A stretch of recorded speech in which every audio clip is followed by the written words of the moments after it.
quorum. 5, 6, 7, 8. You do. Yep. By a lot. All right. Welcome, everyone. We'll get started with this month's Urban Forestry Commission meeting. We don't believe we have any public comments this month, but is there anyone here who joined who didn't sign up who would like to make a public comment?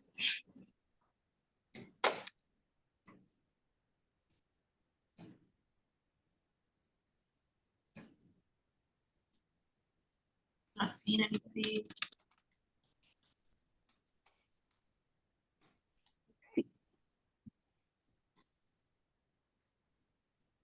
Schedule. Yeah, okay. We can move on to our meeting minutes from February. Were there any questions or changes to be suggested from the minutes?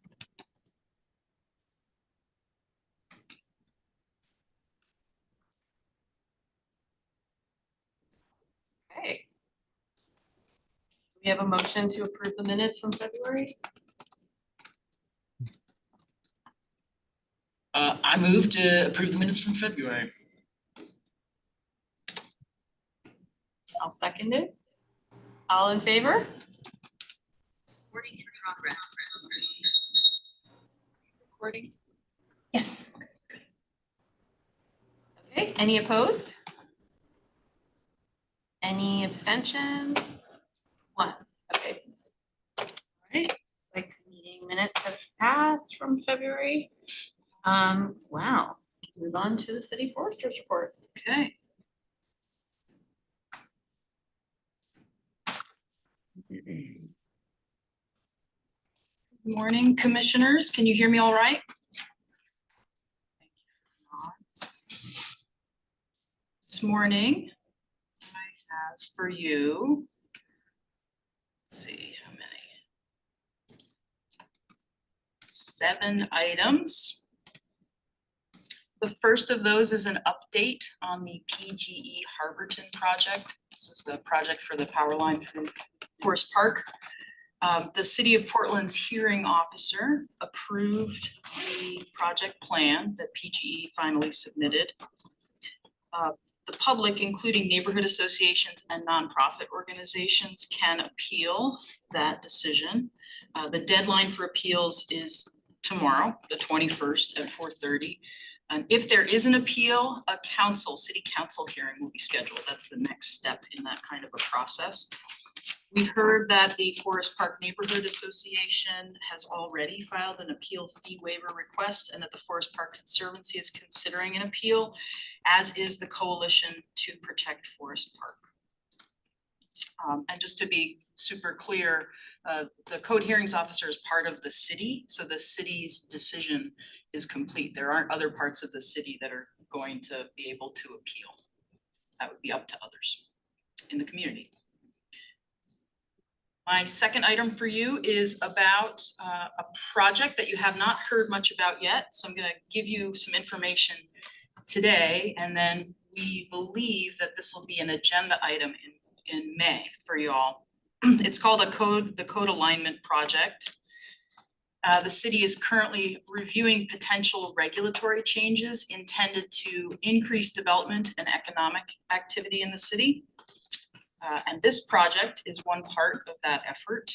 It's looking at the requirements for new construction, as well as additions and alterations to existing buildings.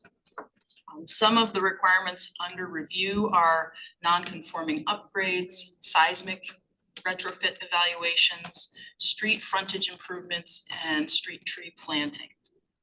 Currently, Title 11, the tree code requires street trees to be planted if there's available space for any development, private property development project that's valued at $25,000 or greater.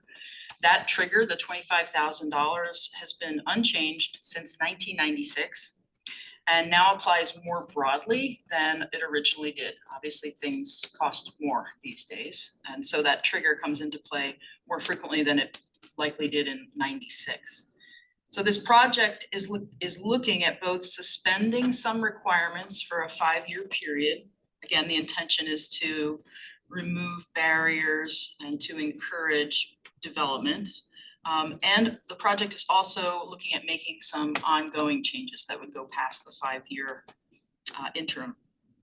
The project is still evaluating potential proposals, and we tentatively have a briefing and a public hearing planned for your May meeting, as I mentioned.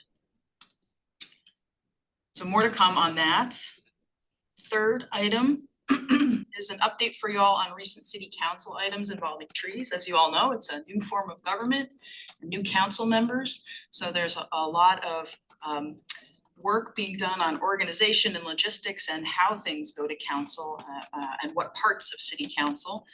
City council now has committees for various topic areas, and the pattern is becoming that things go to the committee that's appropriate before they go to the full council.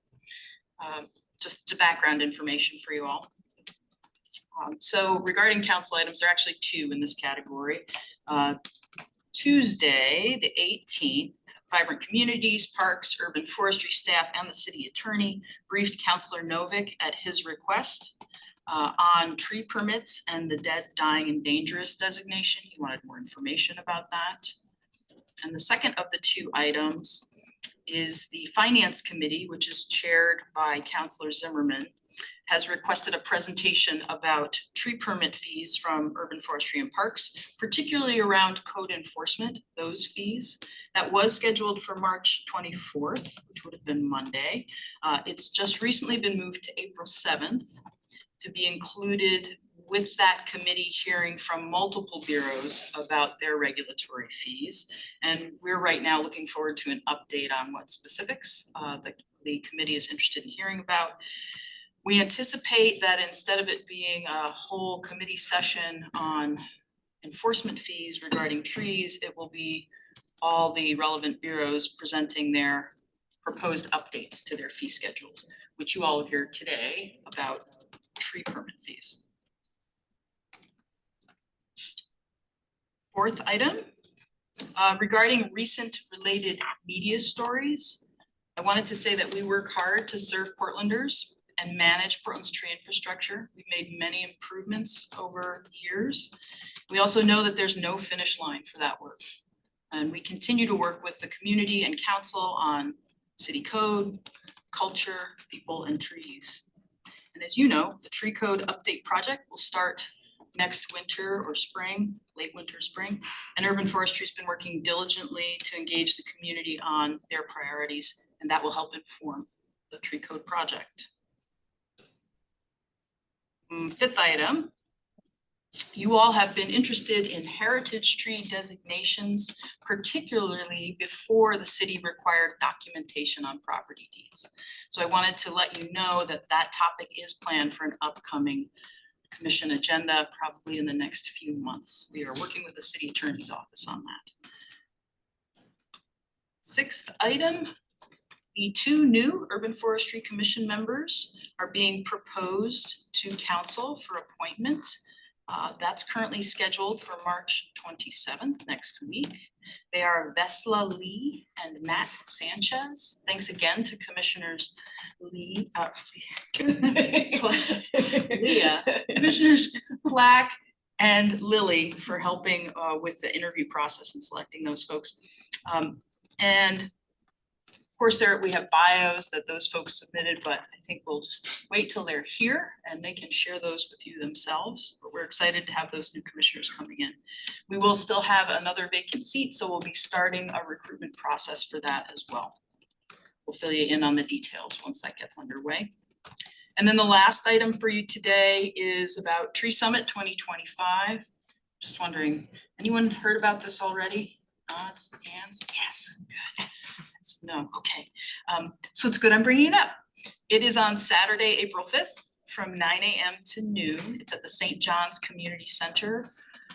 We're expecting about 125 attendees. In other words, that's the space that we have for that. I'll put a registration link in the chat. The agenda includes a keynote speaker, New York Times bestselling author Amy Stewart will talk about her book, The Tree Collectors. Forestry staff will talk about street tree inventory findings, update on that, which was completed this summer. David Paul Hedberg, Ryan Gilpin, and Thomas Meinson will talk about Vanport's tree history as part of that placemaking project. And there's a social hour with refreshments and tabling and just connecting with community plan. There are several tabling partners who will be present there as well. So if you'd like to attend, it would be great to see you there. That concludes my report. Anyone has questions, please let me know.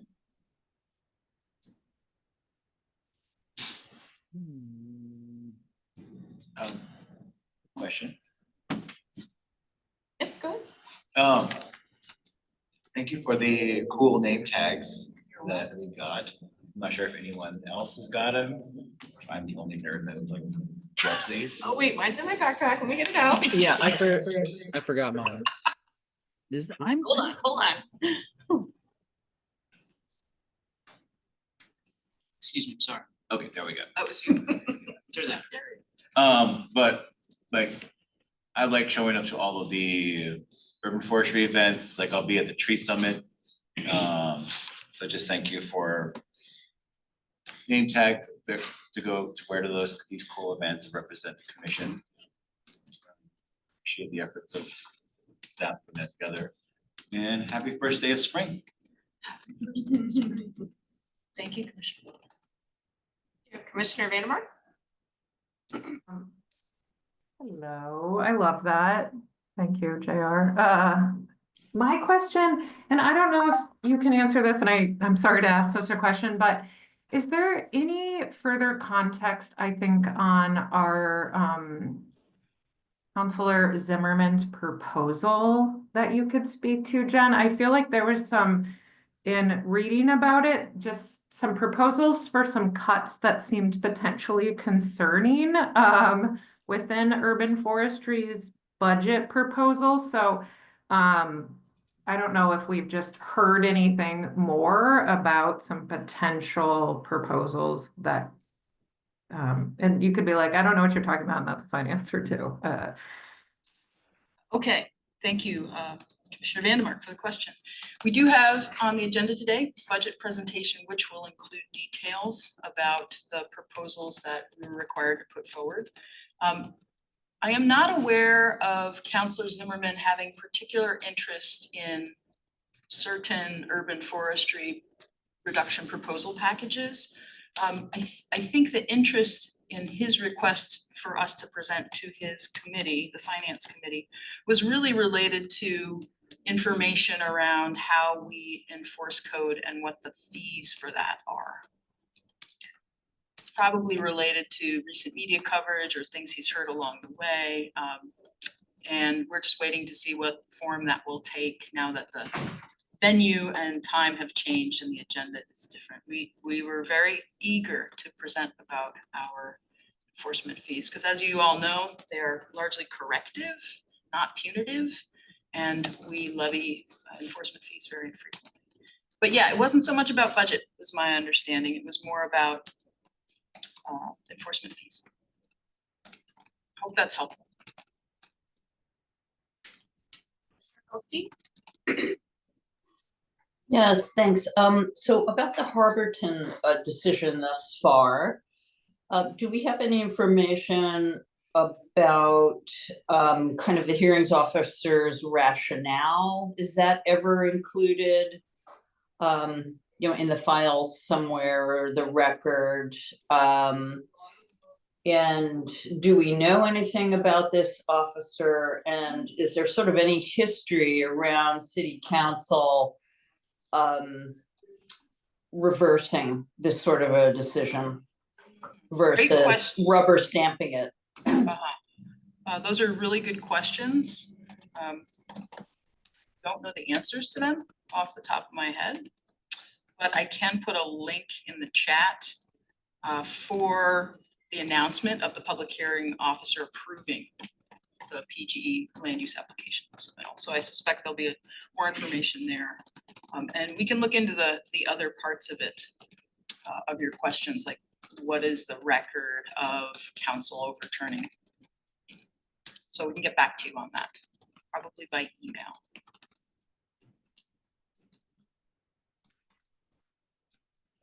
Yeah, thank you. I can speak, this is my opinion, But in the Harborton case, the public comment in the city's reports were summarily dismissed out of hand. At the beginning, I testified on behalf of the commission as well as myself, and at the very first letter that in the decision said, the very first couple paragraphs, said there was a lot of comment and this is about the facts, so I'm not gonna listen to any of that. So it was quite explicit that the officer just took exactly what PGE said as gospel and stuck with that.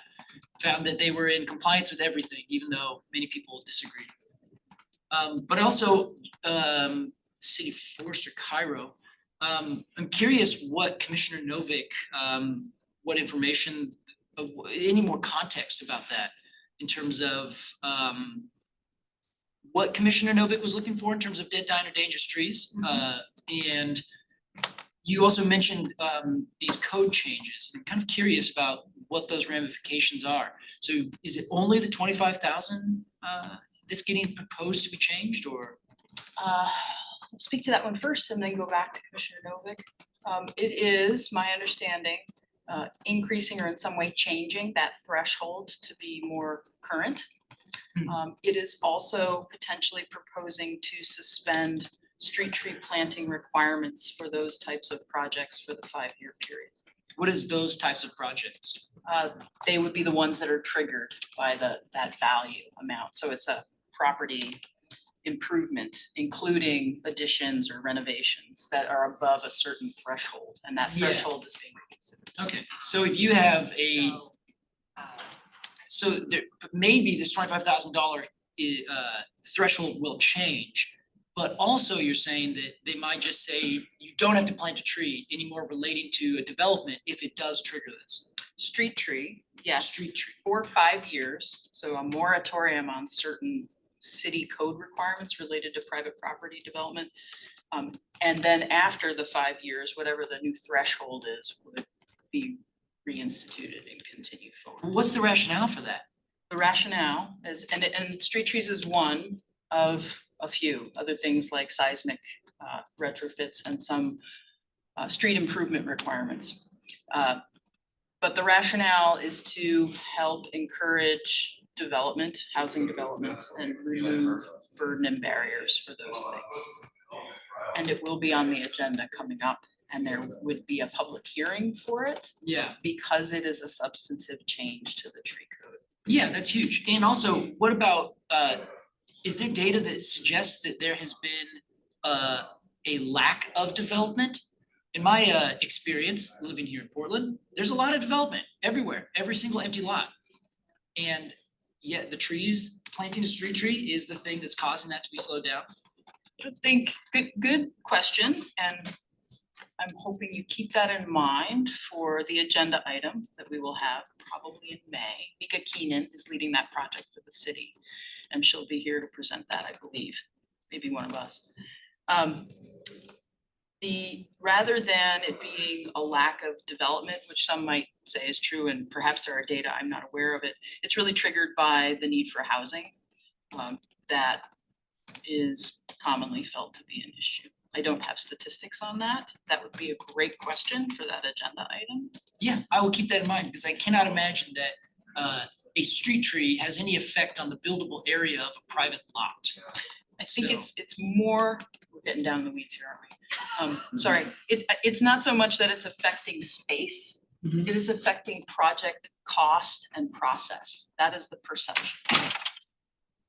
Gotcha. Well, I appreciate your help with that. And please direct your staff to really dive into the weeds on that because it is a dog whistle that's been called out a few different times now in Oregon where developers, develop-minded interests are trying to push getting rid of tree requirements and other environmental requirements to build houses.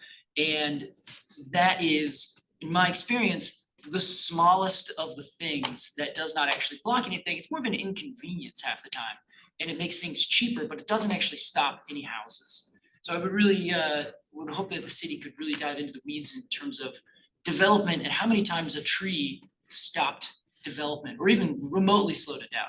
I can think of 2 examples in my time, and those are big examples. Thank you, Commissioner Clapp, and we have dived. We have staff working closely on that project. Sorry, just to piggyback off of that comment, when it is an agenda item, if we could make sure we receive that language, the proposals ahead of time, so we can dive into it ourselves before presenting and commenting on it. Thank you, Commissioner Lilly. Noted. One clarifying question for the moratorium. When the moratorium ends, would the developers retroactively need to put the trees in or do the seismic upgrades? Or is this like that they just aren't beholden to that for those 5 years at all? The latter. Okay. Just skipping 5 years in effect. Got it. Commissioner Clapp had another question that was about Counselor Novick's interest and the discussion there. So he shared that he's considering proposing an amendment to Title 11 that would more strongly consider the property owner's good faith belief that their tree or trees is or are dangerous as a valid criterion for removal to be permitted. This is out of concern for public safety, and city staff provided data, information, and the perspective that this would not likely improve public safety and likely would result in the removal of stable, healthy trees and canopy loss. And staff shared that the code amendment project begins soon and requested that any proposed amendments happen holistically as part of the project and not piecemeal. Excellent, thank you. I appreciate You're welcome. that response by Urban Forestry especially to Commissioner Novick's request. Commissioner McMillan? Yeah, just a really quick note from kind of the design construction side is that it makes complete sense if you're doing site improvements that triggers tree planting. But one of the concerns is, or just arguments, is that seismic upgrades are interior and there's often tenant improvements, which is just a portion of a building that have triggered tree planting outside. And so it's not terribly logical that if you're only doing construction inside, that it triggers trees outside. And those are often small businesses. So a portion of it isn't entirely logical, but site improvements, yeah, plant the trees. Thank you. That's super helpful. That'll be a good discussion. Yeah. On that agenda.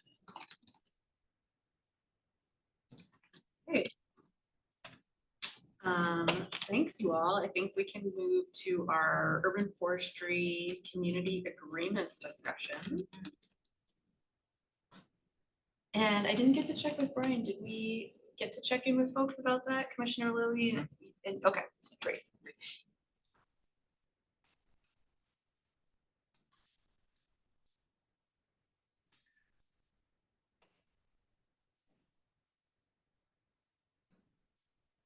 Let's see.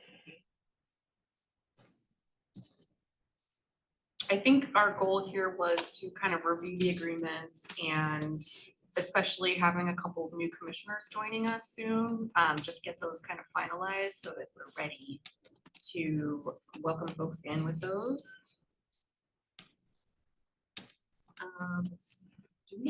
Did Brian send those to us?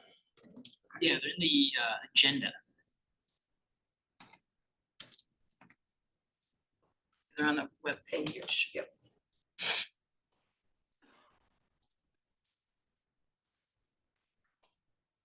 Great. Did folks have any thoughts or suggestions for edits or anything they'd like to see here that's not there?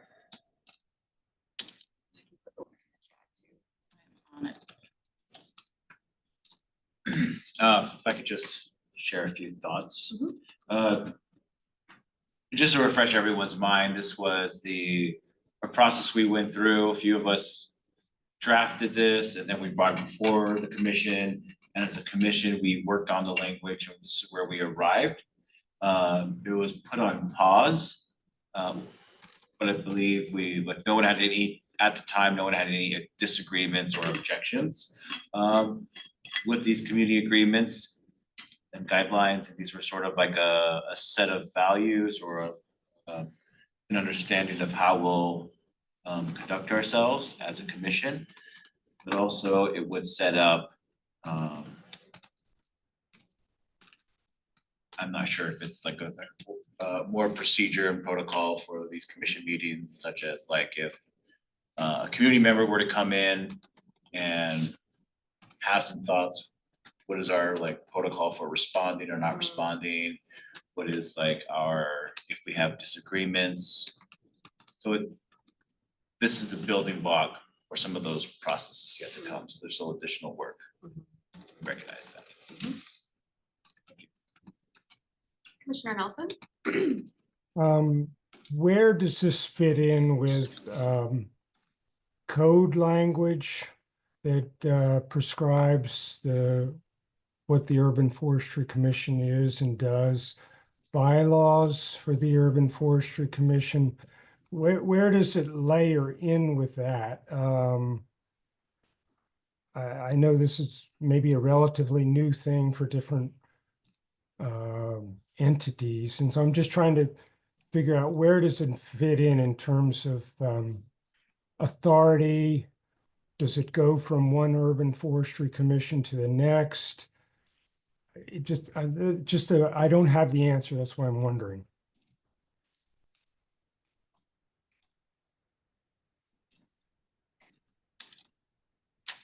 Also known. Thank you, Commissioner Nelson. I can speak to that a bit.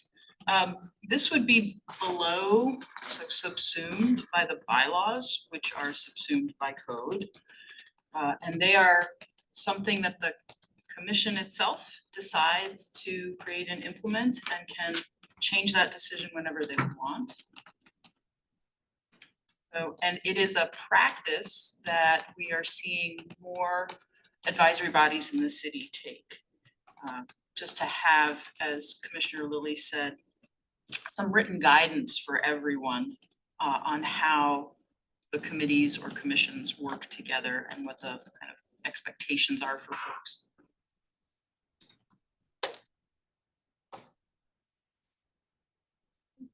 Commissioner Vandermark?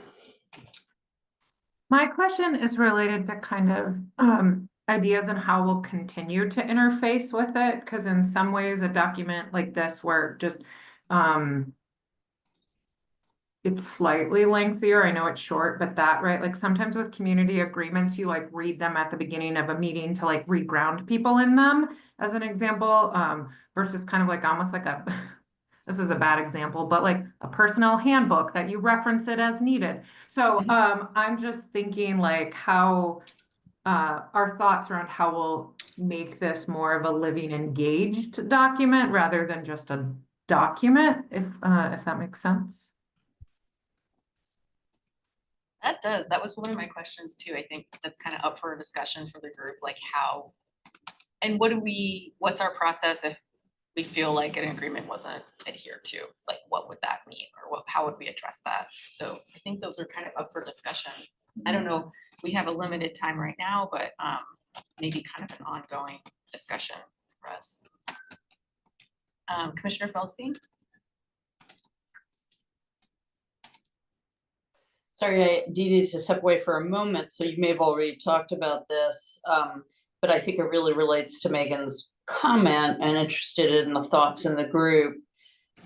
We had done a lot of work on this as a group to come up with these, and I think the hope was that, especially prior to having new commissioners come in, if we could adopt them and maybe have a phase 2 that would include them for, okay, what's the right way to implement this? Look at some best practices around that versus reopening the question of what the agreements are with new folks. You know what I mean? And potentially starting all over. So interested in the group's thoughts about that, and if Megan, what you feel about that, having raised that point.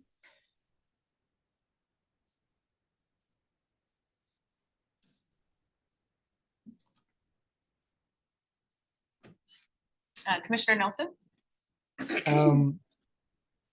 A way I could see using the document is at the start of each meeting, maybe just one of the items in the community agreement is just reviewed and somebody could comment on it, just kind of to set a tone. And at each meeting, maybe it's a different one. I think it's mainly trying to set a tone, but yes, there are standards that we want to follow. So yeah, that's what I would suggest the way we use it. I mean, I think it's an excellent document, and I appreciate the work that JR and Darrell and I don't know if Melinda, you were involved in this or not, but I think it's wonderful. Yeah, that's a great suggestion, thanks. Commissioner Vandermark?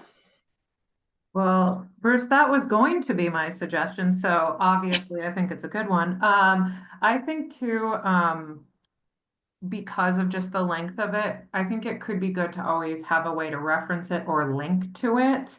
So it's there, to say, hey, everyone, it's always, as always, you can take time to ground yourself in this, and then we highlight one and we just literally rotate through or something akin to that. Because I know that it can be a tendency with many entities to create a lot of time creating something and then not engage with it. So my request is just we find a way to engage with it. I'm kind of open to how that looks. Thanks.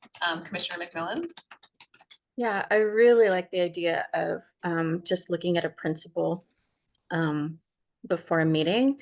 Maybe we could look at challenges of the previous meeting to maybe topically make it, it's like, you know what, we kind of stumbled over this, or we didn't know exactly, or we wanted to respond to a community comment. And, just always having the link in the chat, especially for community members, and obviously put it on the urban forestry page, just the link. So my 2 cents. Yeah, I like those suggestions a lot, because the other thing is I feel like if it's kind of reading a laundry list, it doesn't really mean that much, but if we actually take a few minutes to dig in to what does this agreement really mean for us and how does it show up in our work together, I think that's much more meaningful, so I really appreciate those suggestions. Commissioner McMillan? Okay, one idea bouncing off yours is we could actually assign that to different commissioners. So we all get a chance or an assignment to kind of go through it ourselves and say, hey, this, I didn't know this, or this is really exciting to me. And, assign it to everybody. So we have to kind of dig in it a little more personally. What do other folks think? I think that would be a great idea. That was, I think, one of the I shouldn't say largest, that was a critique that was leveled when we initially brought this up. This doesn't want to be just a document that sits there that we say, yeah, we got one of those, but we don't actually continue it. And I like the idea of having one commissioner kind of introduce the next one, and we all discuss a new version. And when we get to the end, start back again. Because that would take us at least 2 years if we go, bullet by bullet. And I don't mean that as a dig. I think that that's appropriate. If that option doesn't work, then maybe a few sentence kind of statement that sums up a few of these, or wraps as much as we can to say at the very beginning if we say run out of time or there's not an agenda space for it. That would be, I think, really good, just to remind everyone. And just to add on to, in code and in the bylaws, it sets up a certain structure, but doesn't have like necessarily values tied to it, or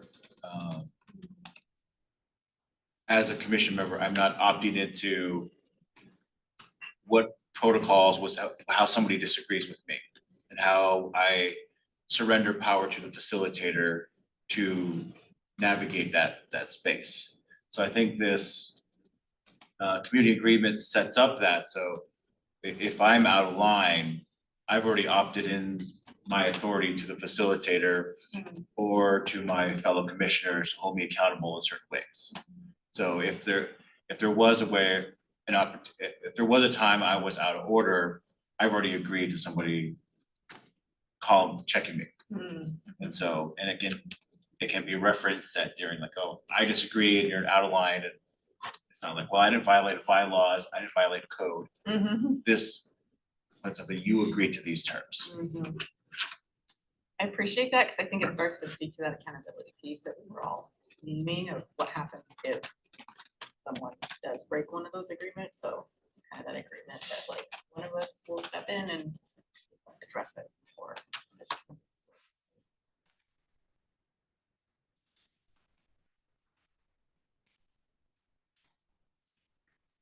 Commissioner Feldstein? Yeah, just asking JR and others for like a little clarity on that. So, you know, sometimes it's difficult as the chairs to actually be in that position. And so, you know, just what are your thoughts? Is that something where we switch off being the, in a sense, agreements a facilitator, or do you see it the work of the chairs? What are folks' thoughts on that? Just to give an initial response, I think part of like what I mentioned is like after we have this community agreements, we build in a sense of protocols for the meeting, which makes clear roles and responsibilities of the facilitator and sort of an order of operations of when we disagree and if we need to take things offline or a process. This is a building block for those set of protocols.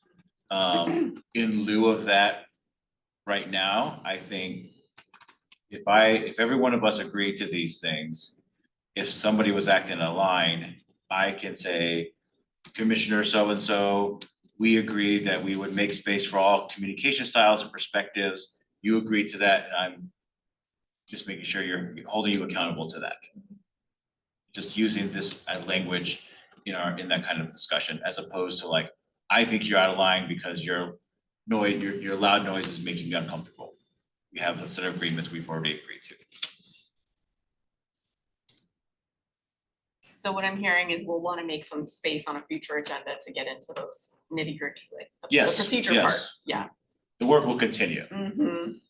So maybe we can be thinking about, you know, upcoming meetings, having some space, and something we had talked about was maybe not the first meeting when our new commissioners join us, because that's kind of intense for them to come into, but perhaps we give them a meeting or two to settle in, and then we can make space for that. So how do folks feel about that timeline?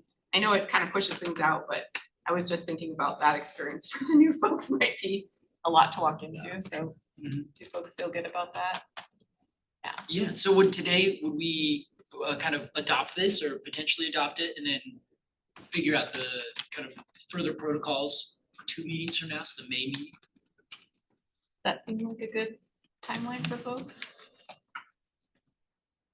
So I guess, do we need a motion to adopt these today, and then we'll, we can just make a note of the next discussion coming up in a couple months? Can I close the loop on this? Yeah, no further discussion. I'll make the motion. Good for it. That we adopt these community agreement guidelines for our commission. I can second. Great, all in favor? Any opposed? Great, all right, so we have these adopted, and then we will loop back in a couple months about discussing more of the process of how they'll be implemented. Thanks everyone for all your suggestions. That's really a great discussion, and I'm excited for that work to continue. Okay, I think we can move to our next agenda item, which is looking at the budget discussion for fiscal year 2026 and the fee schedule update. All right, that's me. Thanks, everyone. I have a short PowerPoint to share, so let me pull that up and we can get started.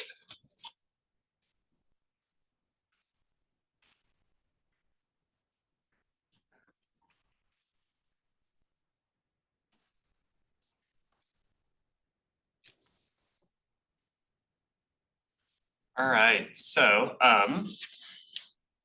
as you know, part of the Urban Forestry Commission's role is advising on the budget. So we are partway through a fairly atypical, unusual budget process, largely due to the new form of government that we're operating under. And the city has a pretty significant budget shortfall that it needs to close. So I'm gonna give a little bit overview of where that process is going and the reductions to urban forestry's budget that have been included in the draft budget that was released a few weeks ago. Director Long sent some information to you when that was released. And then we're also gonna be looking at Title 11's fee schedule. So this is a annual update to the fees that urban forestry charges. That is adopted by city council at the start of every new fiscal year, along with all the other fees that the city charges and fee schedules for different bureaus. So I will first go over this budget process that we're under. So under this new form of government, the city administrator, Michael Jordan, presents a draft budget, followed by the mayor's proposed budget, which is submitted to city council. And then city council will adopt its own final budget in June. So this slide gives a little bit overview of that process. The draft budget from city administrator Jordan was released at the end of last month. The city is facing about a $93 million gap. That draft budget partially closed that gap. That's not unusual for this early phase, so it provides a bit of a framework, but there is still some additional work to be done. And then following that, there is a period of listening sessions, which I have a slide which will show when those budget listening sessions are. They're organized by council district. So this is really the sort of community engagement phase where they can hear feedback and sort of community direction on that. And then as I said, the mayor will present the proposed budget in May. So we're fairly early, but this is when the decisions are getting made. So with that $93 million gap, all general fund bureaus are proposing reductions, and urban forestry does receive a general fund. So we have a few reductions that are included in the city administrator's draft. And looking at those, urban forestry is a largely staff-heavy organization. We don't have large capital projects or other programs like that. And so the reductions fall pretty heavily on staff. So it's a total of 8 FTE that we have received direction on to reduce. They are spread across the various work groups. Individual positions are not yet identified, but they represent pretty significant reductions to some of the core services that urban forestry provides. So it's looking at 3 FTE within our tree maintenance operations, which cares for park trees, does park tree planting, and critically is part of the city's emergency response system. That's about 10% of the capacity in that team. There's also 3 reductions to our permitting and regulation group, which is critical for preserving trees. They respond to nuisance abatement situations, so hazardous trees which need to be removed, as well as facilitating tree care and also very importantly providing customer service. And then lastly, an additional 2 FTE, which is largely in our community stewardship team, the capacity there to do partnerships, education to education on proper tree care, community outreach. This work supports tree planting as well. And for programs like our yard tree giveaway, they're really critical to that work. So these are significant reductions that are being proposed. Urban forestry does have some one-time funding that we are planning to use to try and delay some of these cuts. So we think we can extend some of these positions, probably up to 6 for an additional year. That could allow for the parks levy renewal to take place, which might allow for some of these positions to be preserved. It could allow for vacancies to open up to allow us to cut vacant positions rather than existing staff. So that is something that we're planning on doing. That would be using the city's urban forestry fund, which we think has balance to prolong or at least put off some of these cuts. In addition to the personnel cuts, one of the packages that we had submitted that's included in the city administrator's draft is a realignment. So urban forestry parks is a partner on a Friends of Trees led federal grant that was funded by the IRA program. We submitted this proposal several months ago, and the idea was that we would move an existing FTE to that grant and have their work plan shift to match what is proposed with the grant. There is obviously a lot of uncertainty now around federal funding, so this one was submitted prior to the uncertainty that we've seen the last few months. So there's a bit of a TBD on the direction of that proposal as well. And then we have additional cuts to sort of general materials and services, leasing vehicles, equipment purchases, general supplies that are also significant in their own right. There's some new revenue proposed there as well. That largely comes from our staff who expect to spend more time than prior years working on city capital projects. This ensures that when the city conducts capital projects, that tree expectations are met, whether that's around tree preservation or getting new trees planted. And with all capital projects, that project pays for the staff time. And so it's essentially sort of revenue from those projects to urban forestry. So some of that general fund reduction we think could be made up by more revenue from that type of work. But across all of these, it's about a $1.6 million cut to the general fund allocation that urban forestry receives. I'll stop there. I have one more slide just about budget listening sessions. And I will note that we expect to have a bit of a more in-depth presentation next month with some of Parks leadership coming as well. So this is a bit of a preview. Here's what's in the budget. Here's what we're anticipating right now. So I'll pause there if there's any questions.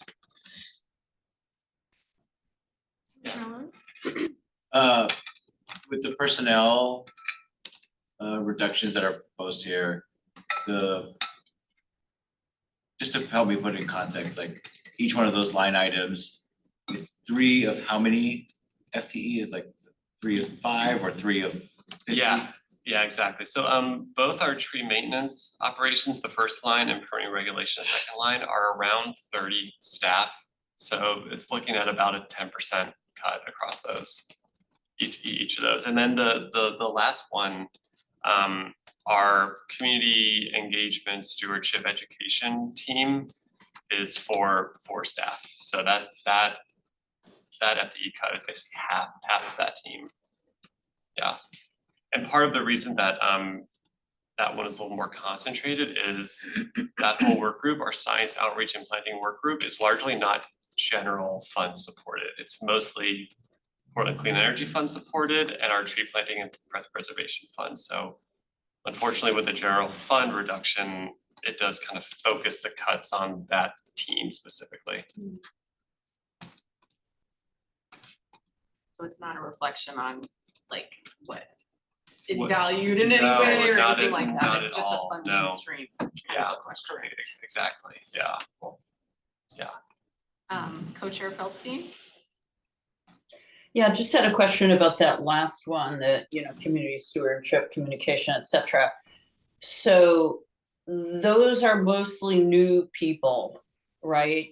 Give us a sense of, how long that team has been this size, et cetera. And of course, it's a concern because most of the concerns that we've had, right, to urban forestry have been around communications, partnership, right?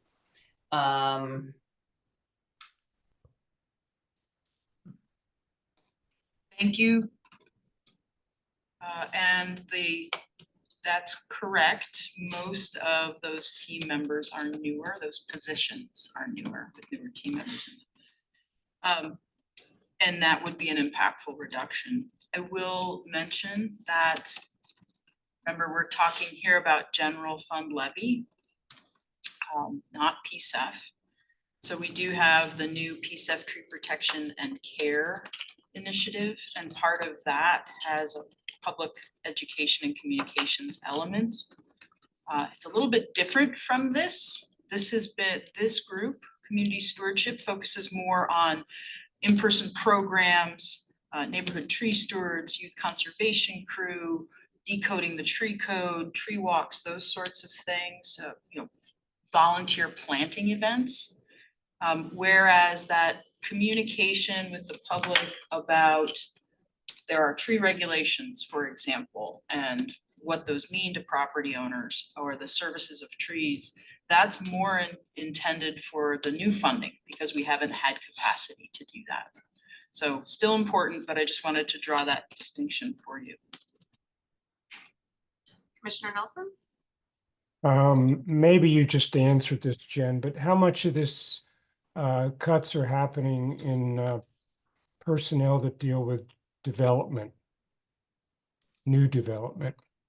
For private properties? Yes. Yeah. That is now the role of Portland Permitting and Development. So you may recall there was that reorganization intended to help streamline property development permitting for the whole city, and a component of urban forestry and other bureaus' responsibilities moved over to what used to be the Bureau of Development Services and now is Portland Permitting and Development. And so our reductions here for urban forestry don't impact that at all. We don't know yet, because it's early in the process, what Portland Permitting and Development might be proposing. We know that they have several potential position reductions, like I saw on the order of close to 80, but we don't know what the status of those might be or in what specific areas. So are some of these Casey's group, Casey Jogers, Yes. where does her group fit in with any of these Yeah, suggested cuts? Thanks for the question, Commissioner Nelson. It helps frame things up. The second of the three bullets, the reduction to tree preservation, nuisance abatement, tree care, customer service, that is in effect our tree tech team, 823 Trees At, as well as non-development tree regulations, so tree inspectors and other staff there, code compliance team as well, our city property development programs, although as Brian mentioned, we are looking to increase the rates that might go to other bureaus for those projects so that we can maintain that staffing level. So that's all in that second line. Commissioner Vandermark? I feel like this is a half-formed thought, but I'm trying to figure out how to articulate it.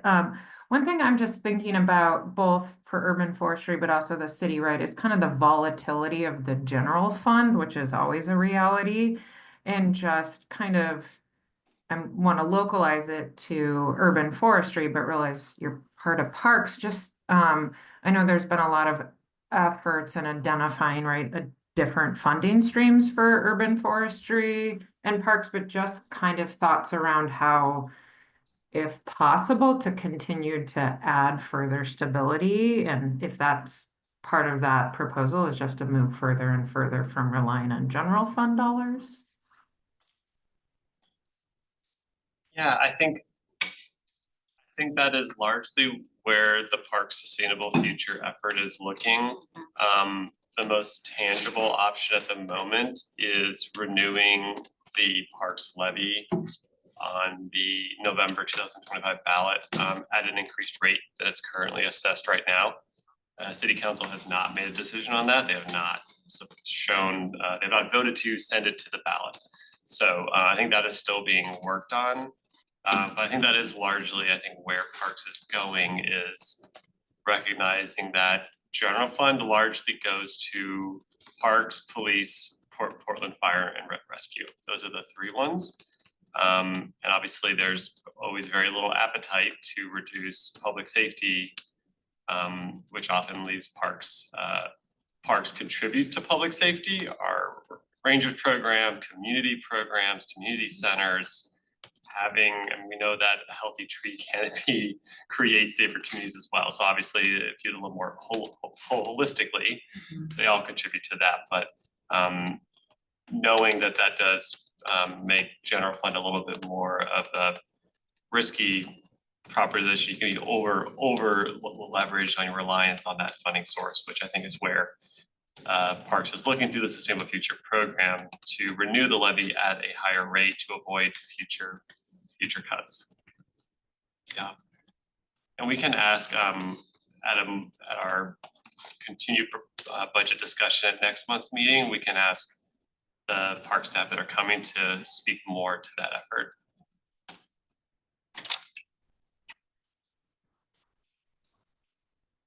Commissioner Feldstein? Yeah, so, follow up to that, can you remind me, so I did notice, as you kind of highlighted, that PBOT and Parks have taken, much larger hits, right, than other areas in terms of what they requested to cut back.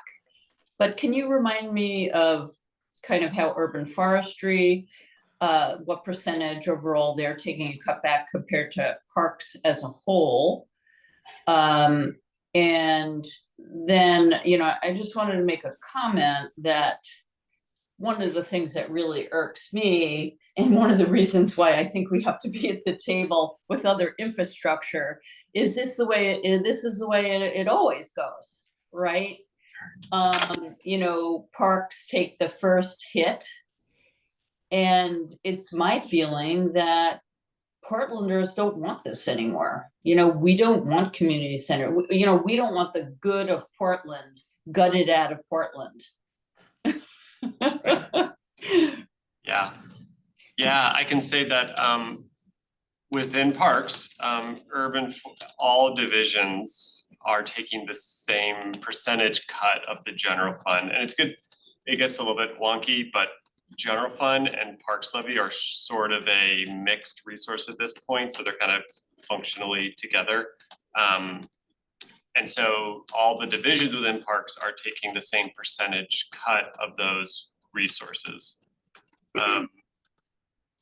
Citywide, I'm not sure how the percentage breakdown. I know that the prior city council had directed to hold police and fire harmless from general fund cuts. I think this new city council is more interested in where reductions could be to limit the cuts to other general fund bureaus like Parks. But then I'm not sure how the actual percentages are break down across that, but that's something that I think next month we can try and provide some more information on.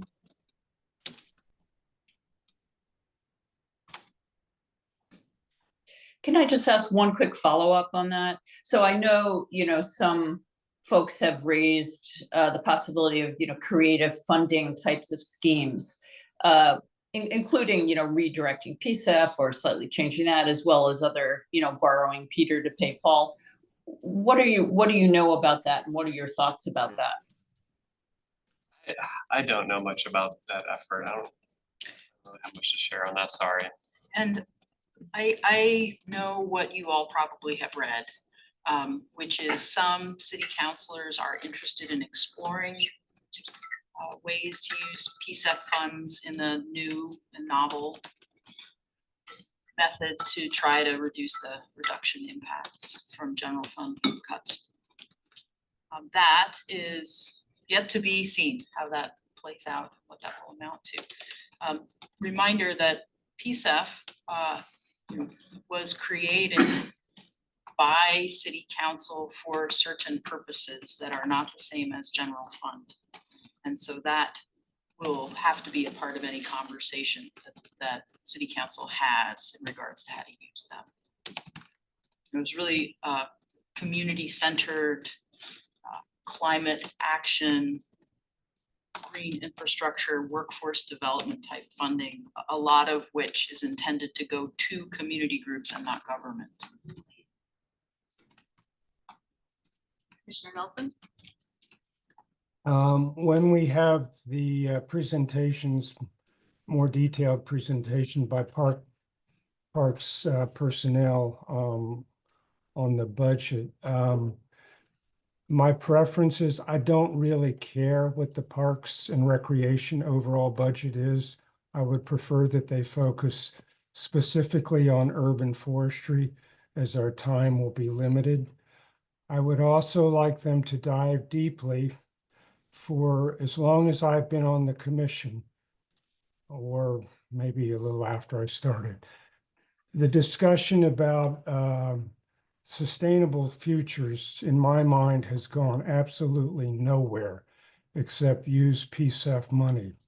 I would like to have an explanation of why they aren't able to pursue something at the state level to change the state ruling that keeps us from having a parks district.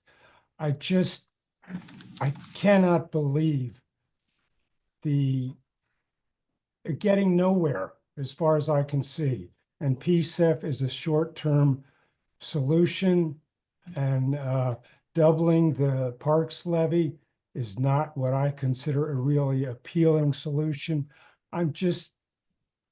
Give us a little creativity, please. Anyway, yes, I'm not happy about the budget situation, but I'm also not happy about the solutions that are coming forth from staff who are putting a lot of time into trying to come up with something, and they're not coming up with anything different. Duly noted, Commissioner Nelson, thank you, and we will communicate that to folks who are coming hopefully next month to present on the topic. I will say, in response to the idea of a parks district and action at the state level, Portland Parks is but one small element in that, and decisions have to be made by others, city council and at the state level as well. But I absolutely hear your frustration, and we will ask that there be content about that. I'd like to move on to the fee schedule as well, so I know we can get to other items. I do just want to note that the parks levy resulted from the Parks Sustainable Future Program, which is funding parks to above $50 million a year right now. So that is a success of that program. There's obviously more work to be done because we still rely on the general fund as well, which, as we know, is not always the most stable resource. On the screen are the budget listening sessions. District 1 is this evening. District 3 was earlier this week, but then District 2, District 4 have some planned as well. And I sent this out over email earlier, so you all have this, but I want to make you aware. Commissioner Lovely. Just one note, District 1 has been changed to Park Rose High School Okay. location, if you're. Good to know, thank you, okay. And then just a refresher, if we're gonna testify at one of these budget sessions, what's the protocol if we want to say, like, Yeah, we're on the Urban Forestry Commission, but we're not speaking on behalf of the urban. that's That's it. exactly it, Mhm. yep, That's it. that's great. All right, thanks everyone. I'm gonna move on to the fee schedule. We have some significant changes being proposed as part of the fee schedule. That schedule is posted to the UFC webpage if you'd like to look at the actual fee amounts being proposed, but historically, Urban Forestry, like many bureaus, has used fees to partially cover the cost of our programs and services. There are a few major changes being made to this year's for Urban Forestry for the Title 11 fee schedule. The first is related to private development. So with responsibility for permitting in private development situations being consolidated within Portland permitting and development, those fees are moving off of the Urban Forestry fee schedule. They've been moved to the PP&D fee schedule, so you won't see those on there anymore. The change that we're really excited about is something Urban Forestry has been looking to do for years, and thanks to funding from the Portland Clean Energy Fund, we're able to eliminate or reduce all of our non-development fees. So some really significant changes being made there. About $400,000 in funding came from those fees, and so that is being backed by the Portland Clean Energy Fund, and this is really to reduce costs as a barrier to following the appropriate process when you want to remove a tree, prune a street tree, cut roots of a street tree, that all requires inspection and permitting. We've had fees attached to those in the past, and beginning July 1st, if council adopts our fee schedule, those fees would be removed. I'll go a little more detail on that in the next slide. And then also our fee in lieu of preservation and planting. This is related to fees assessed when tree preservation or planting requirements are not met. This is typically in a development situation. We're increasing those by 5%. They have been flat and unchanged since 2019. So obviously fallen behind in terms of overall cost increases. And so bringing a 5% increase to that. But here are some of those significant changes. So we are eliminating the fee for the tree removal and replanting application. That's been $100 for several years. That will now have no cost associated with it. Root inspections, this is typically if a sidewalk is getting repaired. Street tree roots cannot be cut unless they receive a permit. Street tree pruning applications, those are free. We only charged a fee previously if an on-site inspection was required, but those will now be free as well. And then chemical treatments and tree attachment applications. So these are less widely used, but sometimes proper tree care requires the use of chemical treatments or different attachments to the tree. The tree attachment also includes things like ornamental lighting being attached to a tree. That can potentially cause damage. And so our team is involved to make sure that the tree is not harmed. All of those will now be free. And then there are two fees that we are reducing. And again, if you look at the actual fee schedule, you can see the amounts, but the administrative review and appeal application, that has been $200, that's being reduced to $100. And then the replanting waiver application, this is in non-development situations.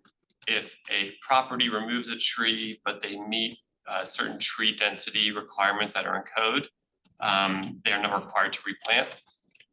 But that requires an assessment by our team to be sure their canopy coverage meets that tree density requirement. That had been $100, that's being reduced to $50. And lastly, I mentioned the fee in lieu increase, that's a 5%. And then our programmatic permit application, we also haven't changed those since 2018 maybe, it's been a while. Those are largely utilized by utilities, so PGE, Pacific Power, and then a few other city bureaus have those as well. Those are going up by 10%. We haven't increased those in 5 or 6 years either.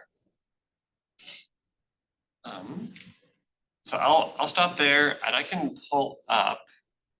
I have just another minute or two. I will pull up and share my screen of the actual fee schedule just so everyone can see exactly what we're looking at with these.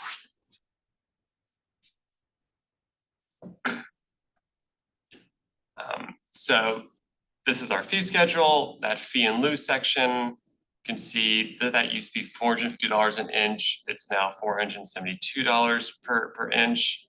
And then the other fees below that are actually based off of a calculation of those. So that's incorporated there as well.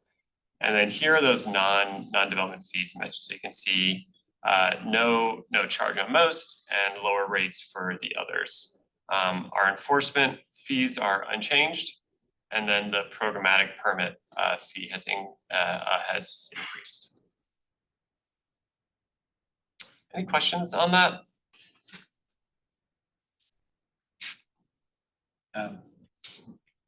So in your slides where it's like we're eliminating these charges, who's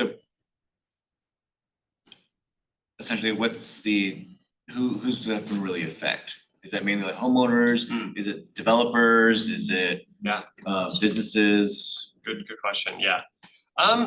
It varies. So I don't think developers would be impacted by this. They aren't typically paying the fees we're reducing. It would be homeowners.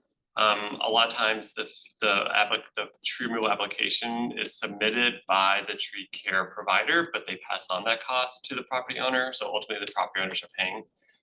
So that's largely who's benefiting from this is folks who are trying to follow the process correctly, go through, get the permits that are required.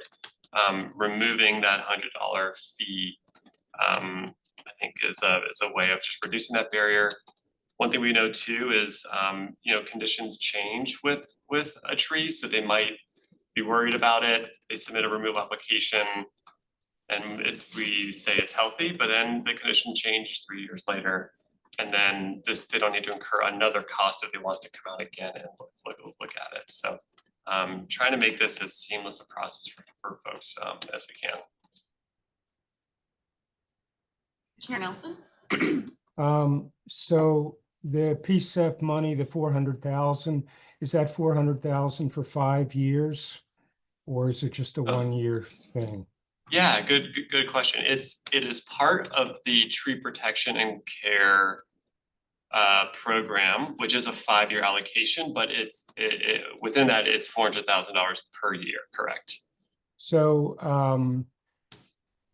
the loss of revenue, if you don't count the PSEF money coming in, urban forestry is taking a hit potentially of $500,000 a year for the next 5 years. Is that what's involved? I mean, I'm saying it's a good thing, but is that what the cost is? Yeah, we are foregoing fee revenue of $400,000. Obviously, it would increase a little bit each year, and then it would be replaced by the PSEF funds. Yes. Okay, thank you. Yeah.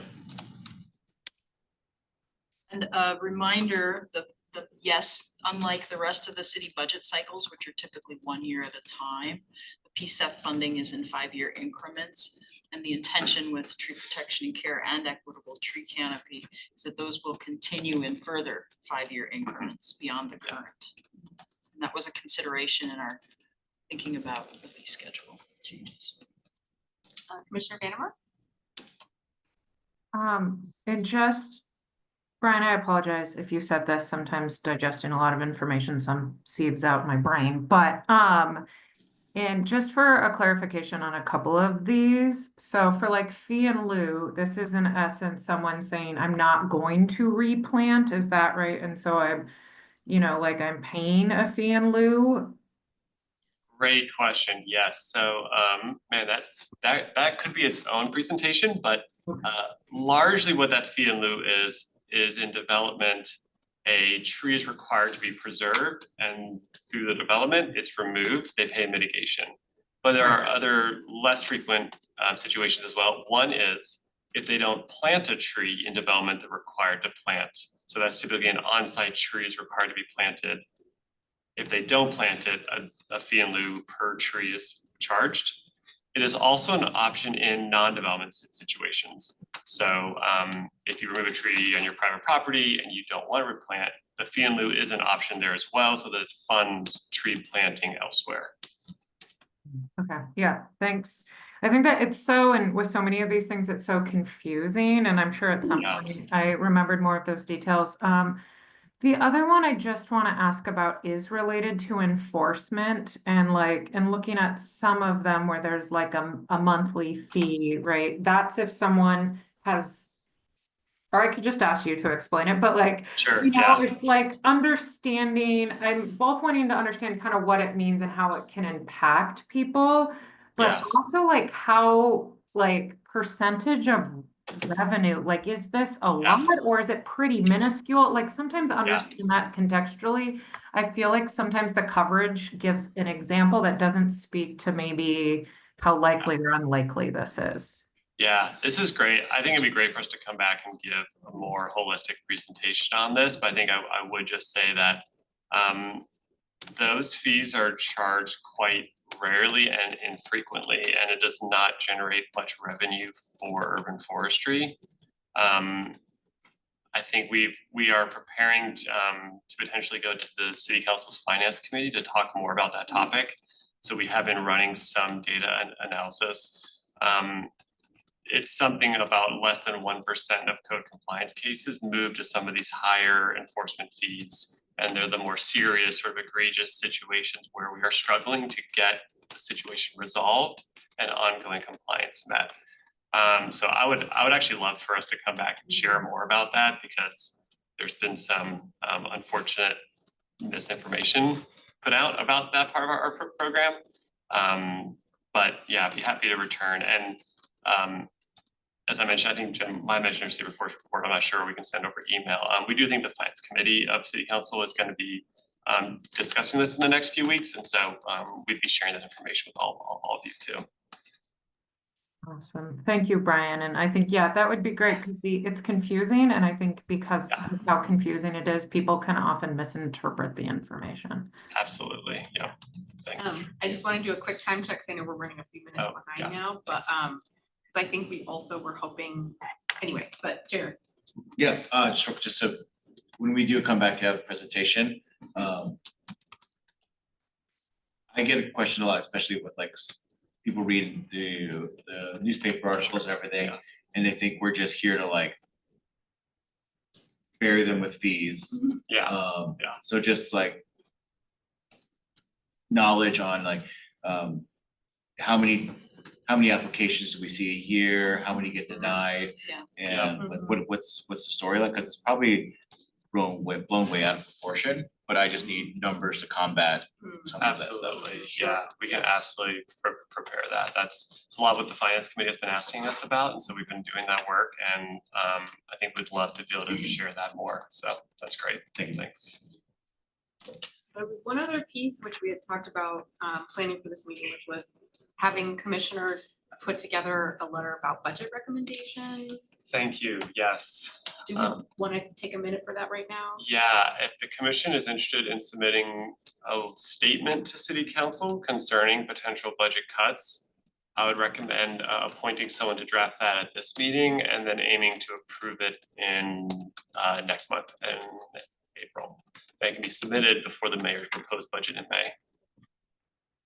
And I think, Brian, you can support that person, right? with Yes, the for letter. sure. I can write a draft using the content that you would like to see in it. So happy to. Yeah. Do we have any commissioners who feel like you have capacity to support that or work with Brian on that for next month?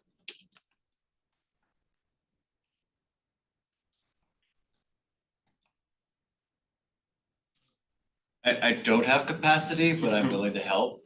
Okay. I'll write a draft to share it, and then we can get it into good shape before the next month's meeting. Awesome. Great. And JR, maybe we can work together on that. I'm Okay, gonna be limited too. I'm going out of town next week. but- Everyone's time, I definitely appreciate that. Yeah, so thanks. do we need a motion for that for this meeting? I don't think we need the motion. I think we can just start drafting, and then just need Bring it to to be the voted on to next month. approve it. Okay, Yeah. great. That sounds great. All right, apologies to our Heritage Tree folks, we're a little shorter on time, but that's our next agenda item is some Heritage Tree nominations and list.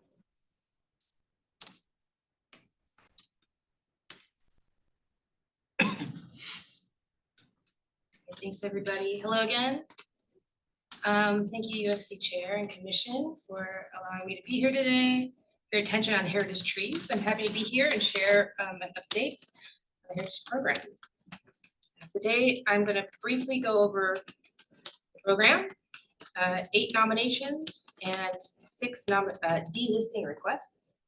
Then there'll be time for UFC discussion and vote. And then I'll have a 1-slide Heritage Tree Program update regarding volunteers. Great. So Heritage trees are trees that have been formally recognized by City Council for their unique size, age, historical, or horticultural significance. And once accepted by Council, heritage trees are designated with a plaque, and then they're listed in the Heritage Tree database. Most importantly, heritage trees receive the highest protection of any tree in the city. They must be preserved, and there's a steep penalty for removal, damage, or injury. Urban Forestry's Science Outreach and Planting Work Group administers the program, and my role is the program manager. I coordinate the heritage tree volunteer activities and meetings. I inform UFC, manage the requests from property owners or other land managers, manage our nominations and communications and program files and more. But though there's much on my end to manage, All of urban forestry work groups had a hand in administrating the heritage program. Inspectors conduct inspections and issue permits, and the operations work group is involved in maintenance and emergency removals of heritage trees in the right of way or city property. Heritage tree volunteers assist with the program by reviewing nominations, providing recommendations to the UFC, they provide nominations, monitor existing heritage trees, and provide education and outreach. So today I have 8 new heritage trees for your consideration. New trees for consideration. Little disclaimer, none of the photos I have really capture the amazing and uniqueness of each tree. I encourage you to visit them on your own. But here's a snapshot.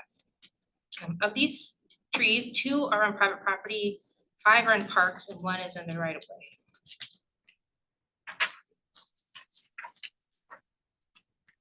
So our first tree is a grand fir located in Hoyt Arboretum. It is so tall, we cannot get it all in one shot. The other heritage tree, grand firs, there are 2 other ones, but this is the largest one in Forest Park.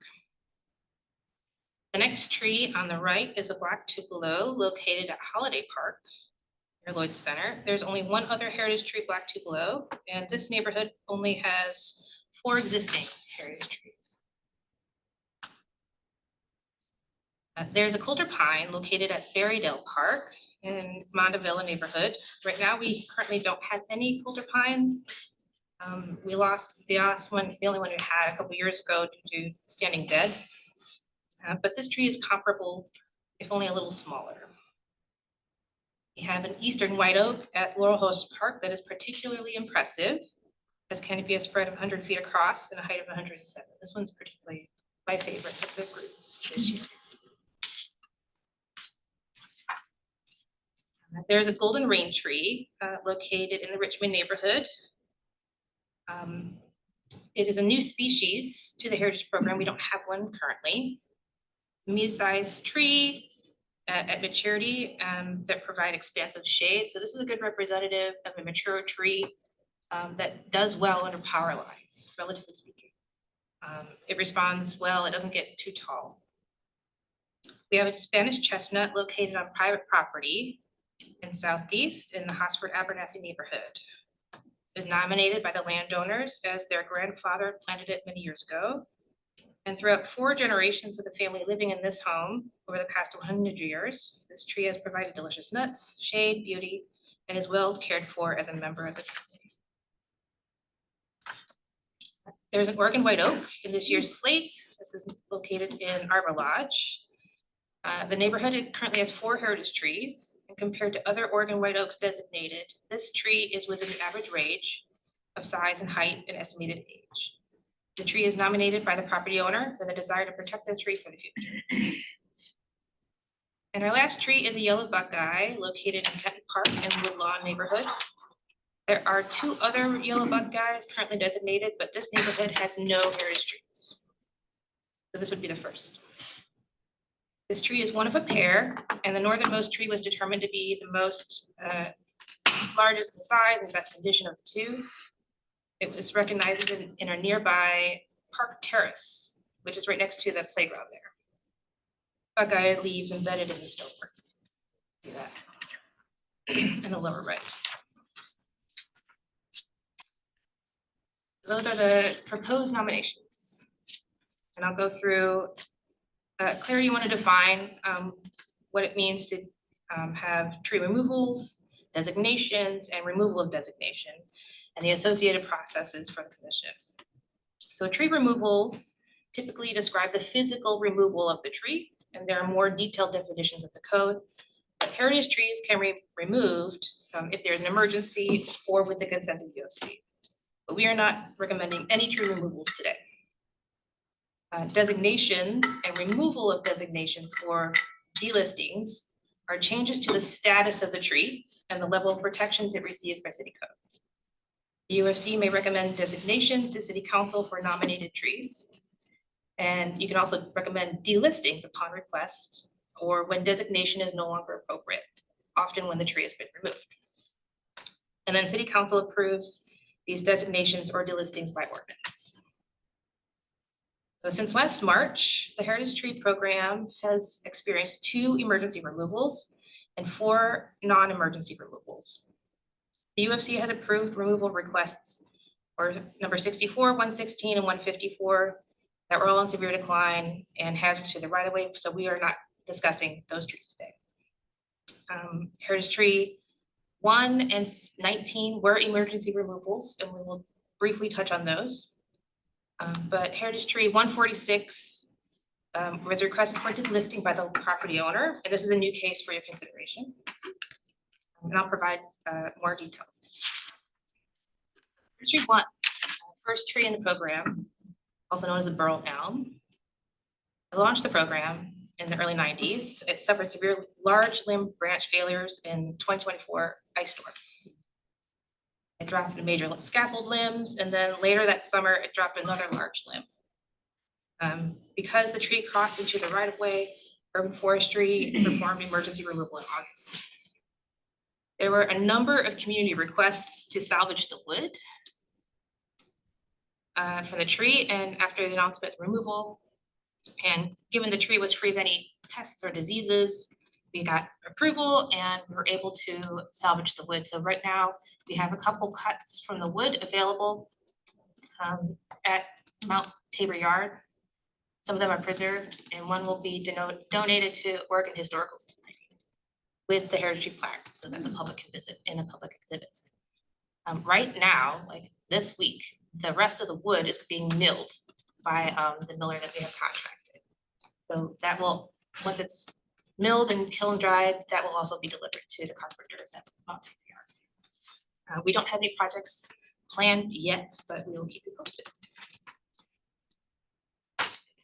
19 was an Oregon white oak in the Overlook neighborhood. This one was especially popular in the program. It was also known as the Overlook oak. The private tree had 2 large stems connected to a very, relatively speaking, short base. The stems were over 90 feet tall with a spread of 110 feet across. The tree extended over the neighborhood, frequented by young students attending the school across the street. There were signs of severe decay, substantial conks at the base of the tree, and the union had a large cavity. The tomography report indicated decay was further worse in the root plate. And given this information, Urban Forestry determined the tree was dangerous and required emergency removal. And the property owners removed the tree in the fall of 24. Those are the emergency removals. This is a non-emergency delisting request. Heritage Tree 146 is an instance leader located at the Dodge Park Estate in the Hillsdale neighborhood. It had suffered a lot of damage in the 24 neighborhood when an adjacent nearby tree had failed and sheared off one side of the tree. Subsequent weather damaged the tree further, and the tree lost the majority of its canopy. After pruning out any dead wood, and this red circle is a 20-foot sprout, the tree will require significant care to try and regrow the canopy. So with this intention, the property owner requested to delist the tree in order to expedite care. So Urban Forestry supports this intention and shares this information with you today. All right, these are the 3 trees that were already presented to you earlier last year as removal requests. We'll cover them again. Okay, next steps. UFC discussion and questions. Recommending a motion to vote city council. So I'll pass it over to the chair. Okay, any questions from commissioners? Commissioner Vandermark? I'm sorry, this is so minor, but the yellow Buckeye, it said it was in Kenton Park, but it's listing the neighborhood as Woodlawn, and as a Kenton resident, I know that we have a park named Kenton Park, so I just wanted to confirm, is it at Kenton Park? Or is there a Kenton Park in Woodlawn I don't know about? Just, I have an affinity for my neighborhood and trees. It's in the Woodlawn neighborhood. I might have gotten the park. Okay, I was just like, maybe there's a second one, a weird name for that park, but you know, that's okay. Okay. I believe it's in Woodlawn Park. Thank you. Commissioner Nelson?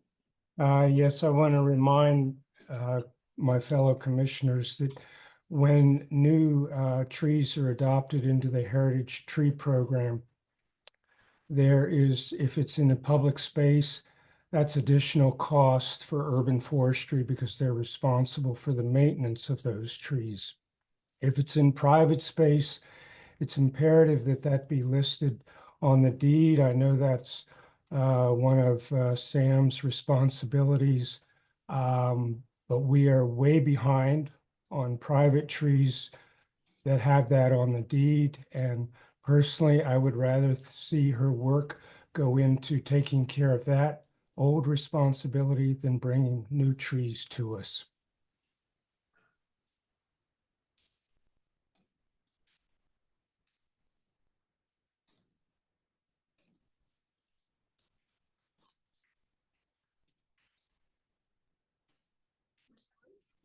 Yeah, just a note for next time, or I see like, you know, we have a presentation and we have the slides, but like I've never seen the application for some of these things and details, and some of it's like spoken. I'm not sure if it's like we don't want to put on the slides for like, is it just too much information all at once, or if there's like maybe there's like a ride along situation some commissioners can go on before next time just to learn more about the process.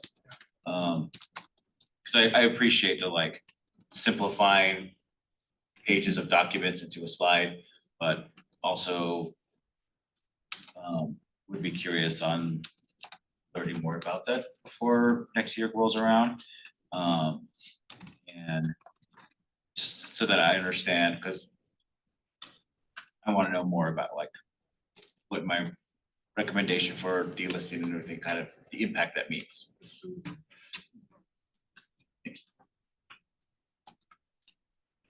Commissioner Fox? Yeah, I would second that. It would be really nice if once the short list was created with the Heritage Tree Committee of volunteers, if they would reach out and say, hey, we're gonna go do this, if you guys wanna stop by, almost just as flies on the wall, so to speak. Not necessarily impacting the decisions that they make, the committee, but that would be really nice, because I think what I also see, I know these trees really well. I am familiar with all the species and half of the trees themselves, individuals. But it would be great to have a little more rationale, so that we could say, hey, this tree was nominated because of this. Not necessarily because it's just the biggest, but like with the chestnut, it was a 4-generation household kind of thing. You know, that's the book, The Overstory, written very much in real life. Yeah. So I think that would be really great if we also could have a little bit more context around some of these trees. In terms of the cultural value of why we're suggesting that they become heritage trees. Having said that, I would say that we should make all of these heritage trees.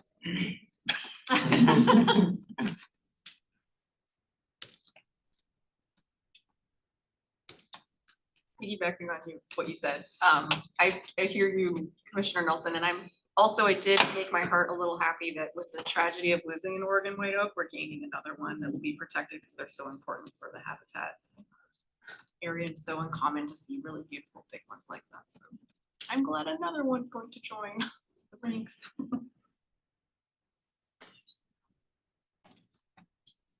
Commissioner Vandenberg? Well, I second, I want more trees that we can honor and respect, but I will just say personally, a black tupelo, in my work, we have helped support the planting of a lot of black tupelos, and to see a mature one, I have seen a lot of little ones, but to see a mature black tupelo, I will be finding this tree and looking at it, with awe, because that's incredibly exciting. It's a big part of our canopy now, but wasn't historically. So I think able to see these and see what we're doing is like one of the values of this program. I would also second that with the eastern white oak. As far as I know, this is the second one in the entire city. They're extremely uncommon trees. Yet if you go across the Mississippi, they are a dime a dozen. So that's a really interesting tree to find.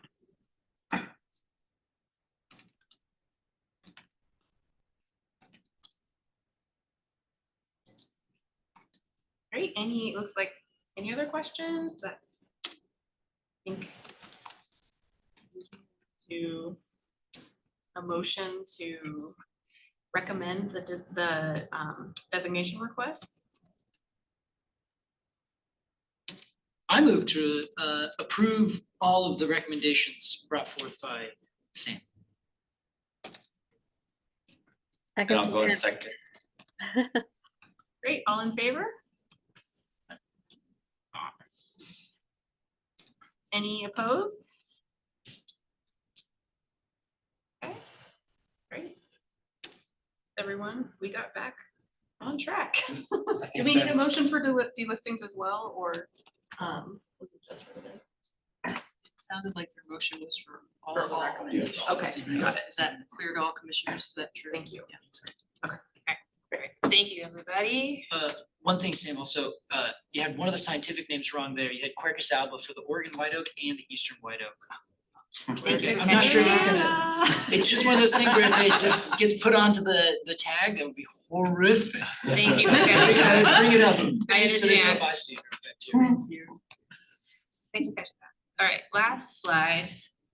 I will close the presentation with a short update on the volunteer program. The Harris Volunteers encompassed in the program, and it's been reorganized. So going forward, the Heritage Tree Volunteer Program will facilitate community member involvement in nominations and the review of those nominations. Heritage Tree monitoring of existing trees. So they'll visit the trees, collect data, plaque adjustments, and more. And they're also supporting some community outreach and education. So we've defined roles and trainings to help with involvement. They're more flexible and accommodating to a larger group of volunteers who may have varying schedules and skill sets. Recruitment is open now, and it will close on April 30th. So please share this website with your networks. We will have an onboarding and training event in May on the 17th. So if you are interested in learning more about the nomination process and the review, I highly recommend them. And you'll also get see what the volunteers will be working on. That's all I got for now. Thank you so much for your time. For the training event, how do we say we wanna come? You can fill out a registration to apply for as a volunteer. And that by no means obligates you to fulfill any of the specific roles, although you are welcome. So you just go to the Heritage Tree website, it's at the top of the page, click on the link and you can fill out a form. But if you are not willing to fill out that form, I can otherwise send you a registration link to that event. It looks really like- helps me to know who's interested, and that's the trigger of the process. So, yeah, Yes, like Jen put the link in the chat for thank you folks so on much. Zoom, so there's the link there too. All right, thank you so much. All right, back on track. Commissioner Nelson. Oh, Commissioner Nelson. Just a reminder that the Heritage Tree Committee that's been in existence since 1990 is no more. Urban Forestry has decided to go into a different direction. So we'll see how that goes. Thank you.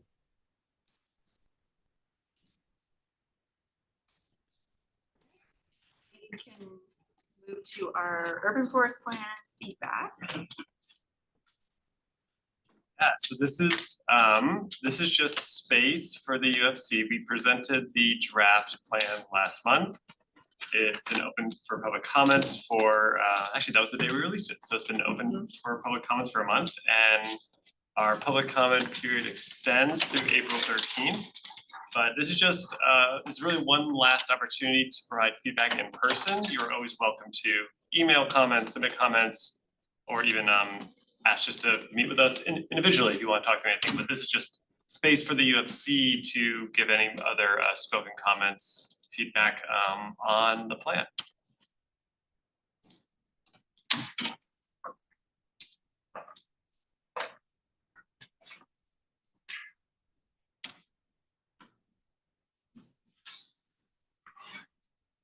Everyone read the plan yet.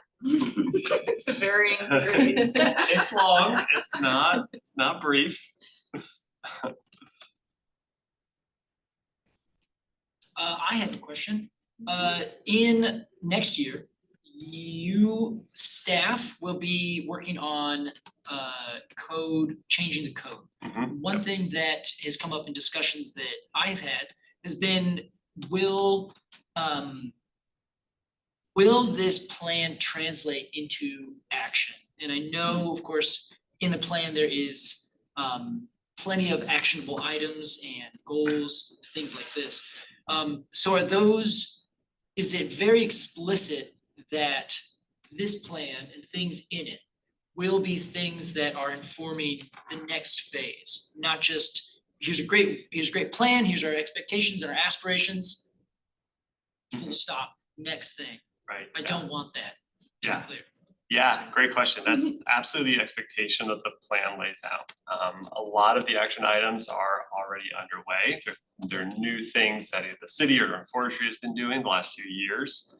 And some things are either unfunded or just haven't been prioritized yet. So this is a long-term vision. I think we have ongoing things that are incredibly responsive to the plan already. And then we have funding for new things like street tree maintenance, private property, tree maintenance support, things like that, that we have funding for that are getting the ball rolling right now. So that is definitely the expectation of the plan. It also lends support for expanded efforts like things like trees in the curb zone that is in a pilot project phase, but with funding, would love to see that brought much more broadly than it is right now. So yeah, I think that's definitely part of the framework of it. And I think that's also where the reporting measures come in as well, where we have certain metrics we'll report on annually to show progress. And then every 3 years, a more narrative-driven, in-depth review of here's what's going well, here's what's gotten going, here's what's unfunded. Maybe here's where we've met challenges we didn't expect. But that's a way of being pretty transparent in terms of how has progress gone.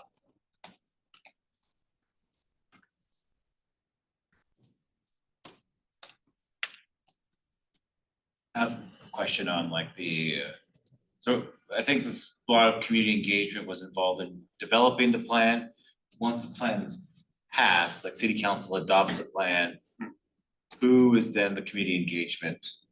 Does that fall to the Urban Forestry Commission as a community voice to speak to it, or is it just is the committee that was formed still gonna be reached out to for any updates or report backs or anything? Yeah, that's a great question.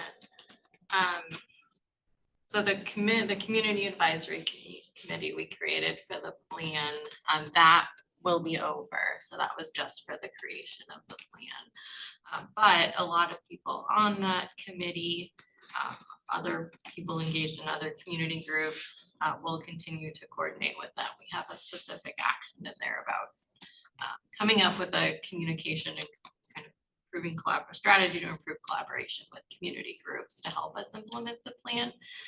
Then there's also the equitable tree canopy group.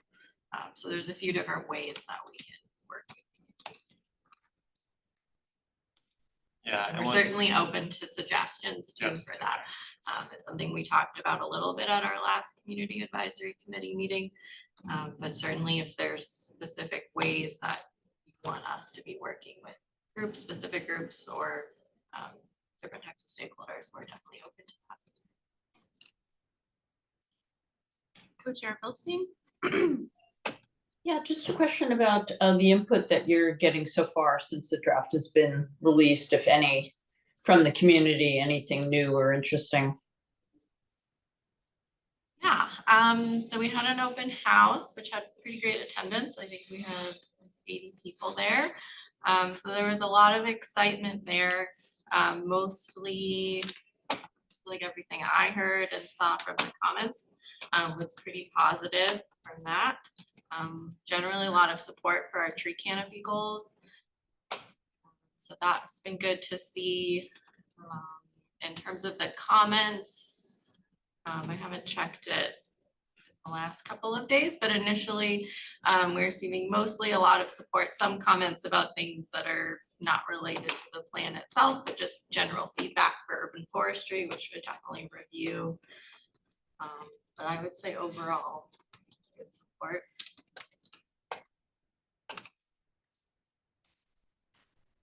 Another question, so in the draft plan, under the strategy sections, there's like the action items broken down and the lead and support with different bureaus assigned to it.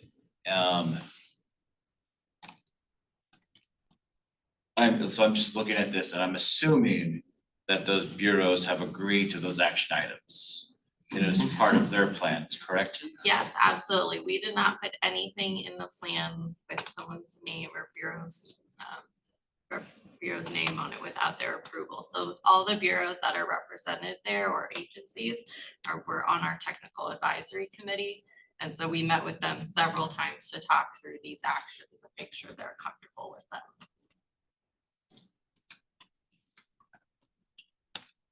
And just to clarify, as a government employee, I've attended things on behalf of my bureau and I was like, I agree with this, but it doesn't mean that my bureau agreed to hold to it. So later on, after this passes, I go to Peabody and said, you agreed to this forestry plan, which is going against this current project you're doing right now.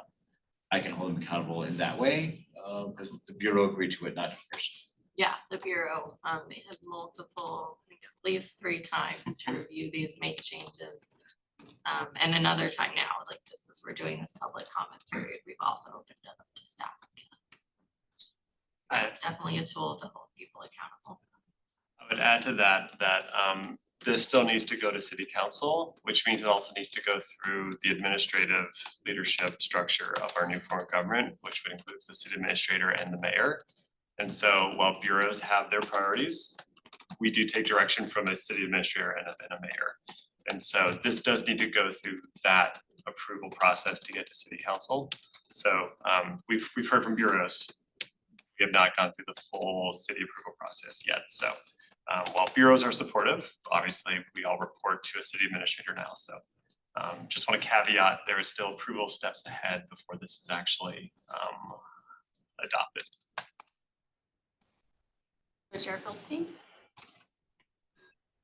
Yeah, just want to say, I mean, I find it really impressive, the amount of kind of qualitative and quantitative work and thoughtfulness that has gone into this, community engagement and so forth.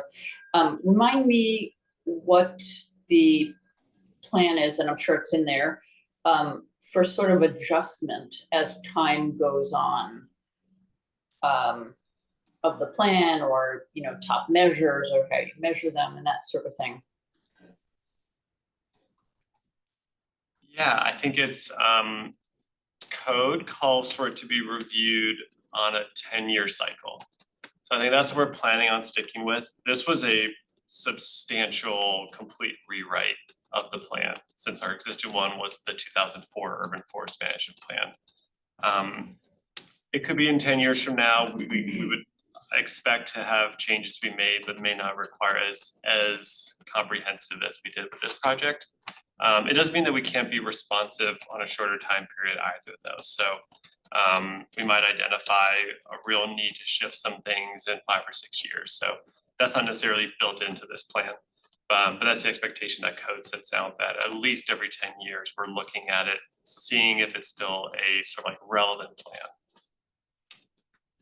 We've also really tried to strike a balance with the actions of being specific enough that we have enough direction and guidance into what staff should be doing to implement the actions, but also being flexible enough to allow for changes as we need to make them.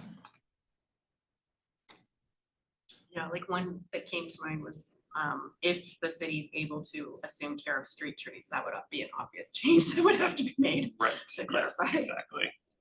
Yeah, I think funding realities would be maybe some of the primary reasons to update the plan potentially. Yeah, you might want to consider actually sort of in a way authorizing yourselves for annual or every 3-year review for, you know, modifications for unforeseen climate emergencies. I mean, I'm just sort of making that up, but the sense of, and who would be doing that? just something to think about. This is a very, very long-term plan. Yeah. And one of the issues I think that we faced maybe previously was feeling locked in. Probably that was more with code than plan, but Yeah, I think that's great, and building enough timeline to allow the plan to be implemented and funding to come online and programs to get built too, right?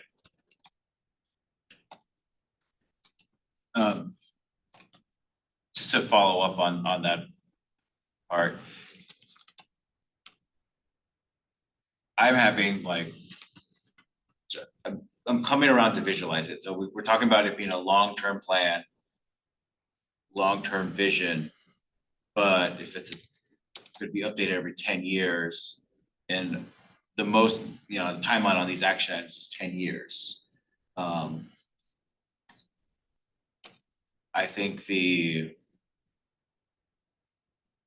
just to help me, like the goal is long-term aspirational, and then the strategies are like what we're doing to get to those long-term goals.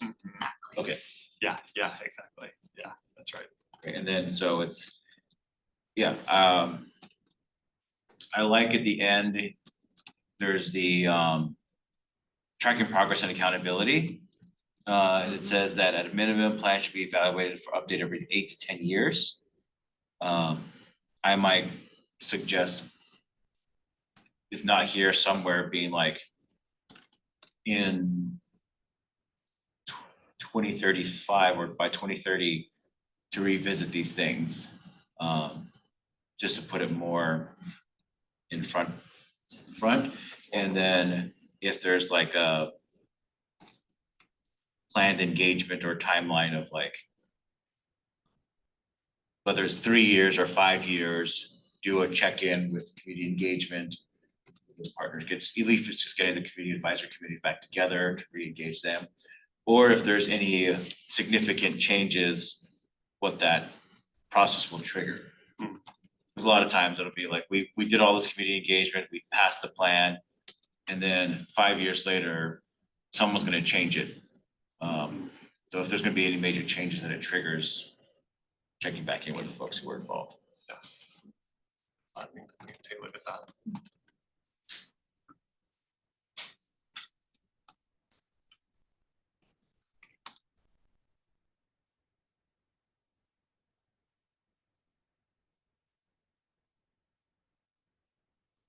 Right, any other comments? Just generally, I really appreciate all the visuals included and the graphic design and like the explanation so that lay people can understand what's being communicated. I think there's a lot of nice supports, for folks who aren't working in the tree industry to like be able to understand what's being discussed. And you might have already said this and I missed it. Is it going to be translated in multiple languages ultimately when it's finished? I don't think the whole plan.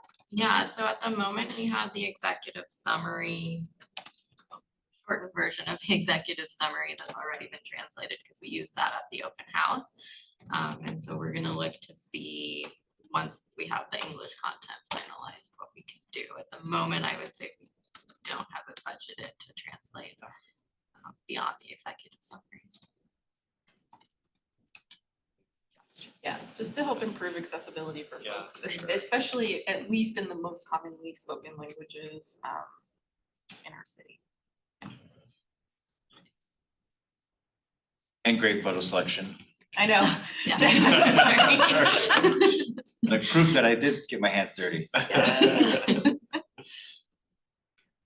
And just a reminder that in terms of process from here, so we will close the public comment period April 13th. We'll be submitting final round of changes to the consultant to produce the hopefully final version of the plan.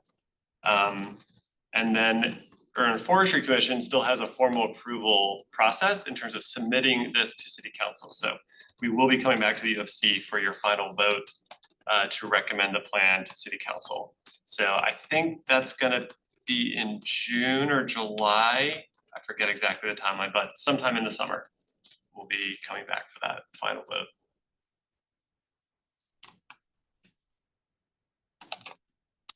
Thank you all for all the support. It's one of the critical roles that the UFC has in code is informing this update, and first time to be able to do this in 20 years. So thank you all for playing such a significant role in that. Here, here. And the comment period is still open. Yes. So if you think of other things. Yeah, we really do want this plan to be useful for staff and for community and for you all on this committee, so please don't hesitate to reach out to us with other comments and suggestions.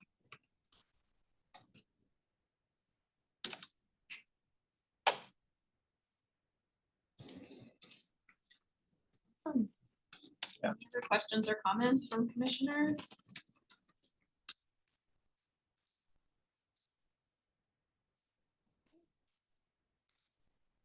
Well, I think that's the end of our items. Is there Yeah. any, we have, 4 minutes, if there's anything anyone wants to bring up with our last 4 minutes for future agenda items or anything pressing you're hoping that we'll talk about soon. That's not, we haven't already discussed. Just to mention, at our last meeting, we talked about I just needed time for our group of people to get together, to brainstorm with, to bounce ideas off of the forestry plan. We were able to do that this morning. We, didn't reach a quorum, so we didn't need to do a public notice, but at our sort of, I'm not sure if it was a work session or just us hanging out. We realized that we really enjoyed this and benefited from it a lot. And there could be some more unofficial connections. Maybe the Portland Parks Foundation hosts a monthly happy hour where we could nerd out on trees and Yeah. these kind of things more and it helps my thinking and clarity on this thing. So Yeah. I might send another email out. Yeah. That's great. Love it. Great. And on that, we have heard your repeated request for some sort of field visit, site visit opportunity. I think doing that this summer is a great idea. So we have some ideas, but we are working on that. So hopefully have something soon. And Commissioner Feldstein, I saw your note about setting it up with a little more notice, because it is hard to, I know we're all super busy, but yes, I think that's the idea, is if we can get something recurring, then we all know to plan for it and hopefully folks can join. Great thought. It's a great thought. And not saying you would, but if you want staff of any sort to attend, let us know and we can see what we can do. We don't count towards quorum. And it's fun just to hang out with you. Yeah. It is nice to be in person too, yeah. I know. to do that. It is, it really is. Great, well, thanks you all. I think that closes our meeting. Yeah, we will see you all next month. If anything comes up, please reach out to me or Adrian in the meantime about anything you're hoping to see on agendas, and we'll see you next month. See ya. Thank you all. See you. Take care. Belinda, there was one